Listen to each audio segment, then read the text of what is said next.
Hi everyone, Sue Matsuki here with another Sue's Muse for Nightlife Exchange, and today I have the wonderful Ethan Mathias with us. Hi Ethan, thanks for joining us. Hi, thank you so much for having me.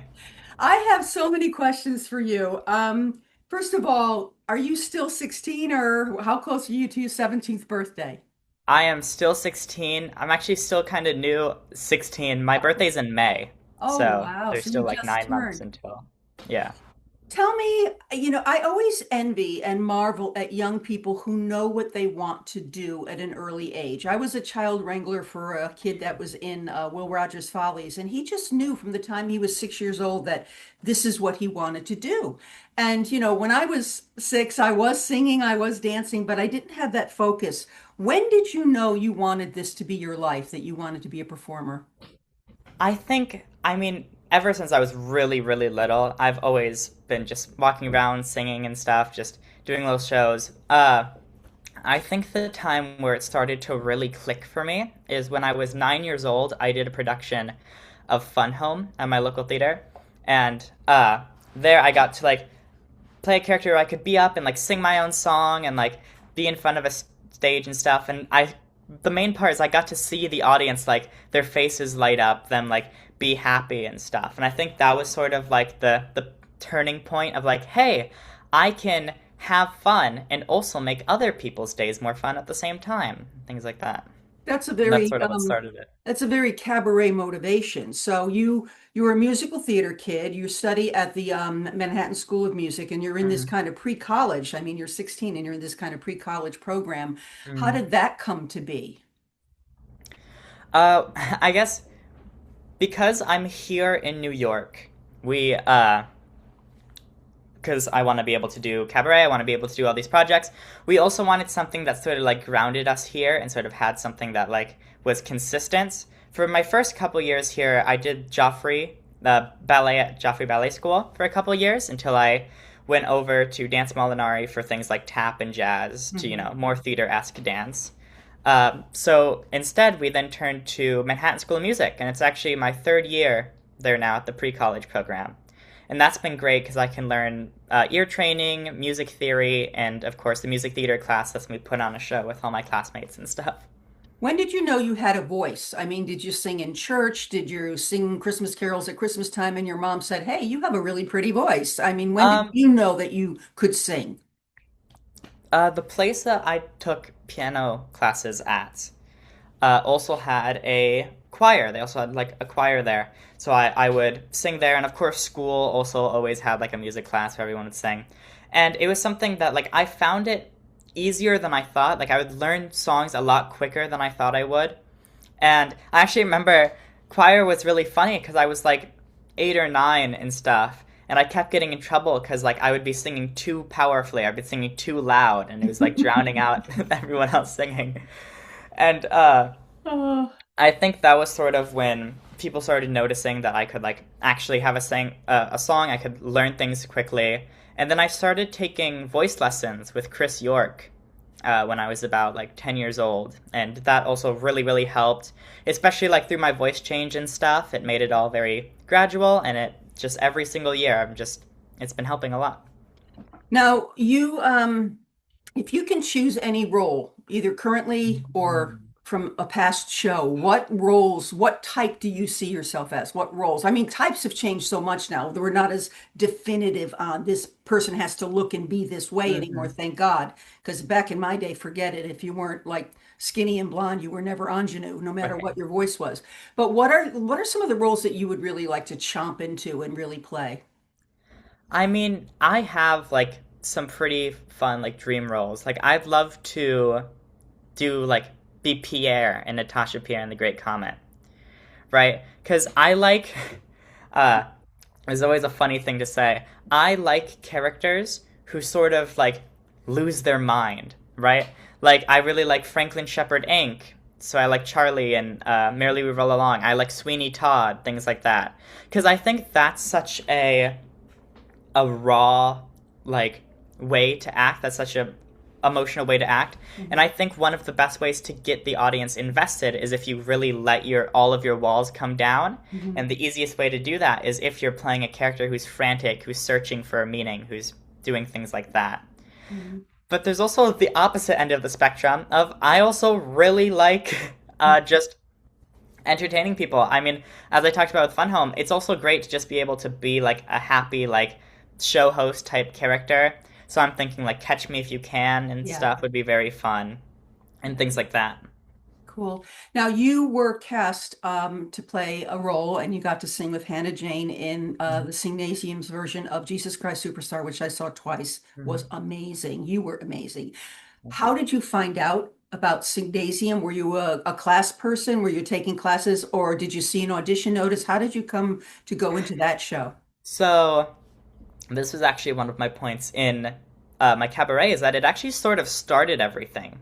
Uh, I did one summer. I did a junior fellows thing at the O'Neill, right? And there, I did like open mics and stuff, and I was able to meet like Natalie Douglas and people like that. But I was also able to meet Lenny Mhm. Watts, and uh, I got to talk to him, see him perform, and eventually, when I went back to New York, he sought me out and he messaged me saying, "Hey, do you want to be in a production of Jesus Christ Superstar? I have this little group called Singnasium and stuff, and we're putting a thing about putting on a production. Would you want to like be a part of this?" And I'd be like, "Yeah, I love Jesus Christ Superstar. It's like the one tradition my family has on Easter is we watch Jesus Christ Superstar." Uh, and that was sort of yeah, I think that was my introduction to it. Is that it was a great time too. I got to meet Hannah Jane. I got to meet all of these wonderful people. I got to sort of get into the Manhattan Association of Cabaret world, and it really was all thanks to Lenny and Jesus Christ Superstar.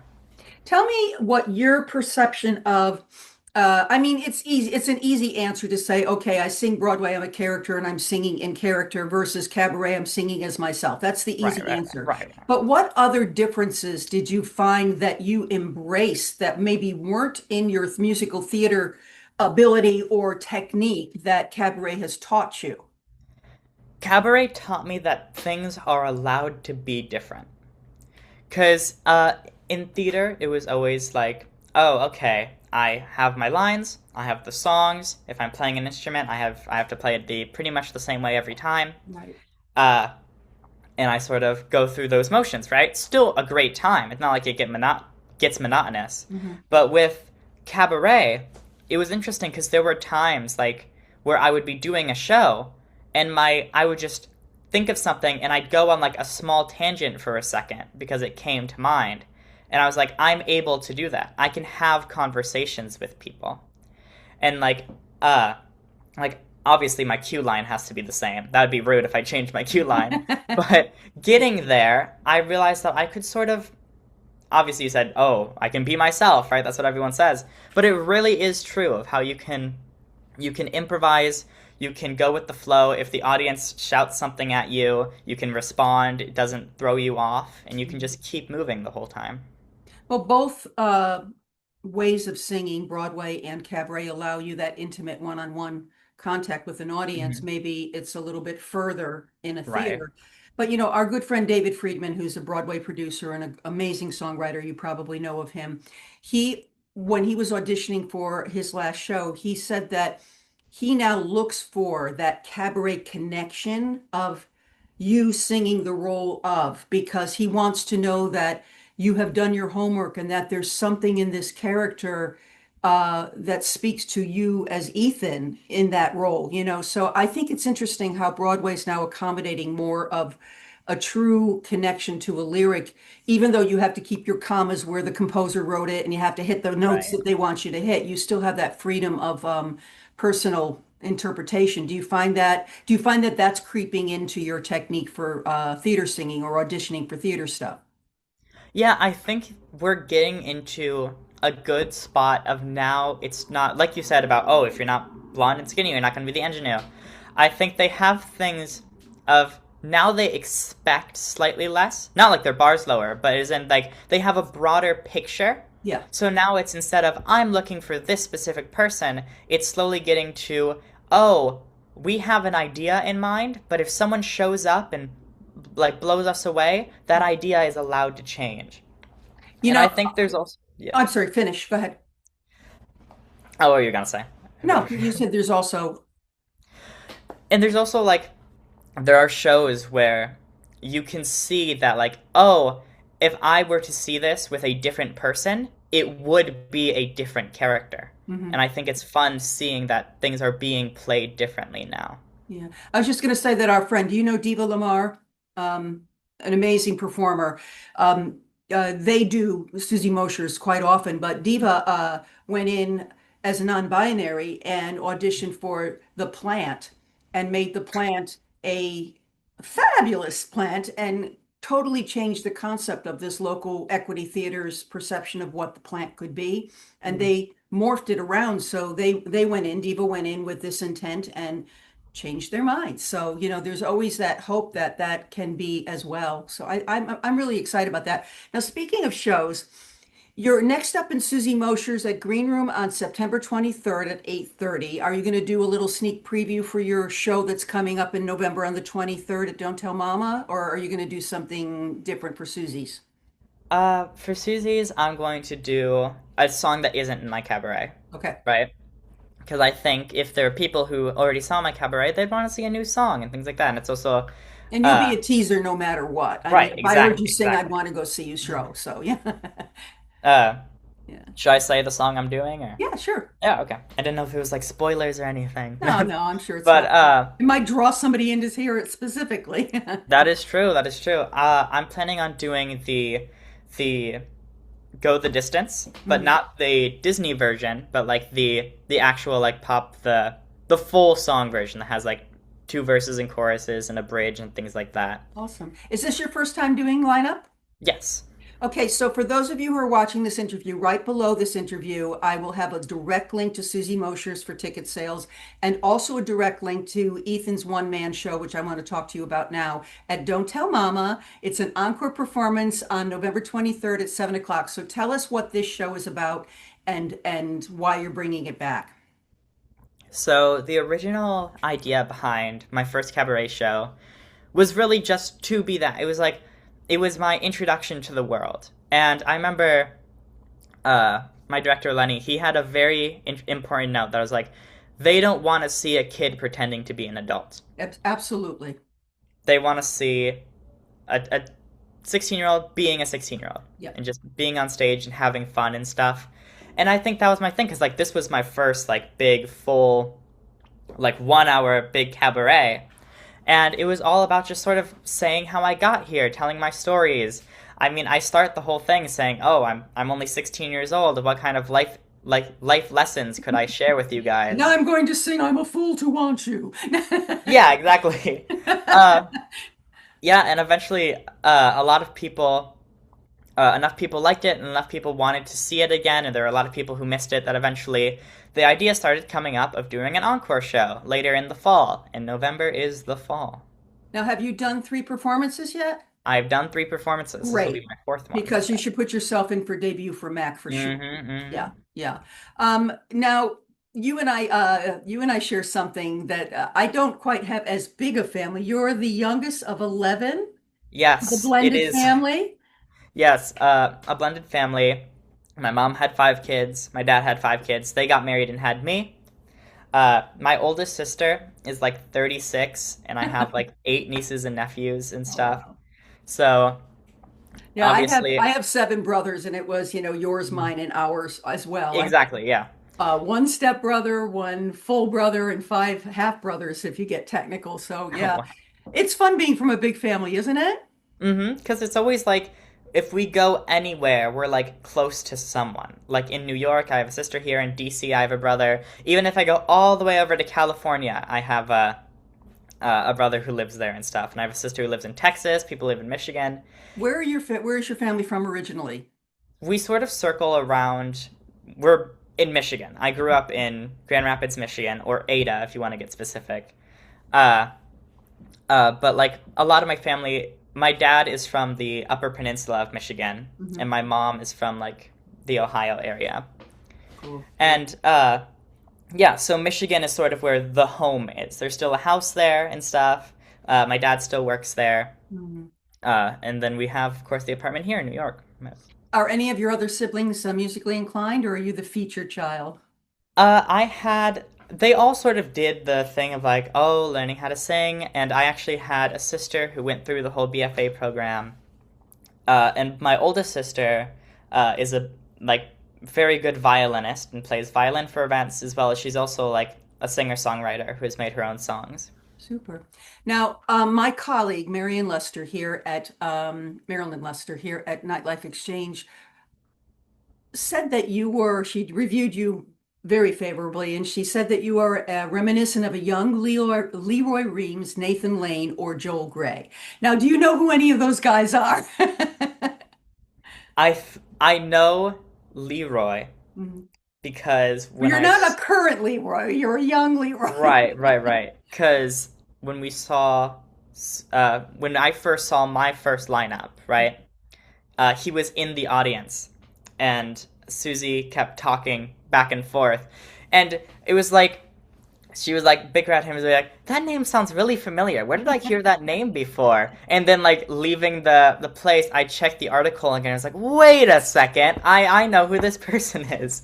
So I do know one of them. Well, I gotta say, it's high praise on all of them. Nathan Lane is a Broadway comedic genius. He's now on the TV program, and he's one of my favorites. And Joel Grey historically was the original MC in the movie Cabaret with Liza Oh, Minnelli. So yeah, you should go check them out because if you're being yeah. compared to them, and I could see it in all the different aspects of how you sing. You know, when you sing a ballad, you sound like this one. When you sing something funny, you sound like that one. So it's not that your voice sounds like them, you are reminiscent. So I think Marilyn was dead on in her assessment of you.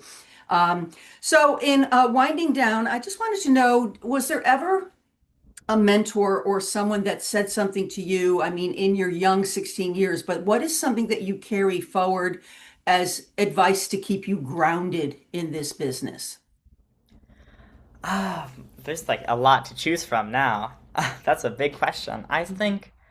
Uh, I think the biggest pieces of advice I've been given when I was very, very little, like 9 years old, I was told that you, if you are an apple, be the perfect apple that you can be.